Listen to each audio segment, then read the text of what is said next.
'Di ba gano'n lang naman 'yun guys. Kung gusto mo po na magkaroon ng ah, pag-asa 'no, magkaroon ka ng ano, mga pagkakataon. Yes, dapat na 'wag kang sumuko. Dapat ipagpatuloy mo lang kung ano ang iyong nasimulan. Whether nag-boom ka nung mga nakaraang taon tas ngayon bumagsak ka, well hindi naman ibig sabihin na wala ng pagkakataon o wala ng panahon pa na ikaw ay mag-grow ulit, no? So, ako nga guys is matagal na akong hindi nakasahod sa YouTube, no? Kasi nga mabagal yung earnings natin dahil wala naman tayong mga views, no? So, pagka walang mga views guys, yeah, asahan mo na talagang matatagalan kang maka $100. Oo. So, kagaya ng sa akin guys, opo, mag-isang taon na or isang taon na nga.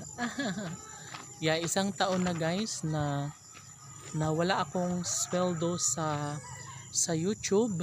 Pero since sabi ko nga doon sa unang video ko guys na hindi naman ito yung talagang bread and butter ko, no? So, sabi ko na kapag matagal pa akong maka $100 at makasahod, well okay lang kahit matagal, kahit ilang taon. And yeah, pero yan, nandito para ako ngayon guys. Laging nag-upload, no? Although meron tayong mga lapses na mga ilang araw na hindi makapag-upload dahil busy, pero nothing wrong kasi may upload pa rin naman tayo, maramihan, 8, 7, ganun. So, katulad ko ngayon guys, meron akong malapit nang magkaroon ng $100.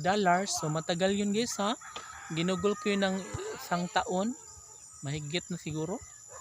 I think isang taon na mahigit kasi simula nung nag-ano ako guys, nung nag-personal vlog na ako is wala na talaga akong earnings, no? Kasi nga sabi ko gusto ko ng personal vlog katulad nito guys, no?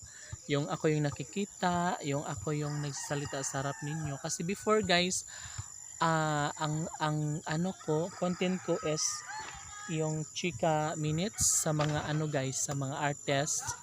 And then narrator ako, yung boses nyo lang ang maririnig, hindi nyo ako makikita noon, kaya ayoko ng ganun.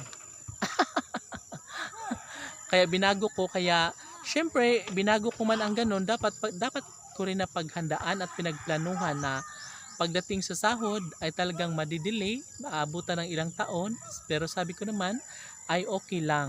Di ba? Ganun siya. So kayo guys, kung meron kayong mga desisyon sa buhay, kung meron kayong mga plano, no, dapat nyo talagang pag-isipan, dapat talaga kausapin mo yung self, no, kung handa ka na ba sa mga consequences like for example pagdating sa financial, 'di ba? Syempre katulad nito guys sa YouTube ko, ay talagang kinausap ko yung sarili ko guys for how many times every night kasi kapag yung ano ko guys, kasi kapag yung content ko is artist, chika minutes, ay may sahod ako agad-agad. Pero pag ganito guys, ay aabutan ako ng mga ilang taon. Well, sabi ko naman okay lang. Diba? So dapat kayo guys, kung meron kayong mga plano, dapat paghandaan nyo dapat na magdesisyon kayo ng ano, walang pagsisisi. Ganun ha? Okay, bye!